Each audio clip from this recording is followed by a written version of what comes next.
Hey everybody, so I wanted to show you a few things about citing in Chicago. There were some common errors that I noticed. So just look with me. This is actually a copy of my dissertation I'm trying to find. Here we go. Okay, so look here at my footnotes. This is how your footnotes should look. Notice that they are not in the same font. I'm sorry, the same font size as your main text. I believe it's 11 or 10, whatever it naturally goes to in Word when you insert a footnote. Notice that in footnotes, as opposed to bibliographies, you have the first name first and the last name second. You do not use periods, you use commas. You also notice that you have the parentheses encasing both the city that it was published in and the publishing company and the year. And then you have a comma, and then you would place the page number. You do not need to put P dot or PGS dot. You just need to put the page number. If you have two sources, in one footnote, like you have two different items that are encompassed here. So like 21 is actually kind of carrying over from a previous paragraph. So all this stuff that I wrote here is encompassed in this one footnote. And you can put two different books together. You just need to put a semicolon right here in between them. And then again, first name first, second name second. It says Erik Erikson 2 times, but this is 2 different books that he wrote. And then make sure you have the page number. You always have to have the page number with Chicago. Now, later on, I cite Erikson again, but we can just use this one as an example here. So this is a second citation right here. Notice that I'm not having the whole thing. Again, I just have the last name, the title of the article, and then I have the page numbers, and that's a second citation. But you can't have that short citation until you've had the full citation first, okay? So I just want you to see this is what it should look like once you have added your footnotes. Make sure you notice these are numbers. These are not Roman numerals. There were a couple Roman numerals I noticed. So let me show you how to create a footnote. Okay, so this document is actually written in a different style. So we're just going to pretend that it's actually Chicago style 1. This is actually written in Chicago style 2, which is all sorts of crazy, but we're not worrying about that. So that is my first one. This was my first couple of sentences, and I need a footnote here. To insert a footnote, I need to go to References.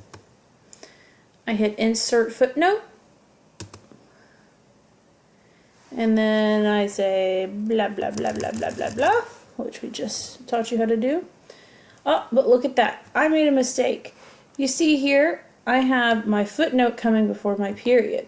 No problem. I just click in front of the footnote, type that period, and then delete the period behind it. You always have the footnote be last, okay?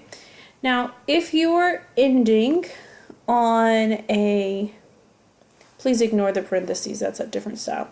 Say like right here, they're ending on a different, they have a quotation mark, okay?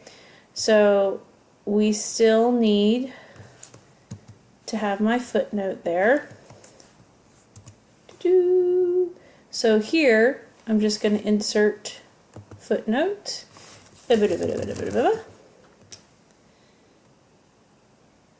And then make sure I have 2 spaces after my footnote. 1, 2. So it's period, quotation mark, footnote, and then 2 spaces. Every period or every sentence should have 2 spaces between that sentence and the next sentence. So like here, again, This is a different style, so I'm just changing it over to Chicago. Put my period in front. Insert, oops, I'm sorry. Yeah. Insert footnote, okay. Notice how it's a smaller text size. Let's see what text size that is. It's 10. But look right there. See, there's a problem in the fact that I only have one space. So make sure that you add 2 spaces. I'm trying to think if there's anything else I saw to remind you all. Oh yes, some of you guys had so like this sentence right here. There are 2 different quotations in here. So it's all parents and guardians were requested to withhold their daughters and wards meaning of expensive dress and could not receive boxes of cake, meats, and confections. I'll tell you, this 31 and 35, those are different page numbers. You do not need to have 2 different footnotes unless it's from 2 different sources. So this is the same source, but since there's a huge page number difference, I'm going to add 2 footnotes here. So what I would do is I would just go behind this quotation here, reference, insert footnote, and this is the comma page 31, remember at the end, and then right here, since it's a different page number, behind the period, insert footnote, 35. But say that I have a quote right here, so the best spaces of character played an essential role in campus life. I do not have to have the footnote right here. Why? Because this is, it's just one quotation, so I can just put my footnote at the end of the sentence. You do not need a footnote in the middle of the sentence unless there's another source that would be coming later on that is different. So let's take this as another scenario. So say, for instance, these 2 were both from the same quote, like the same page number.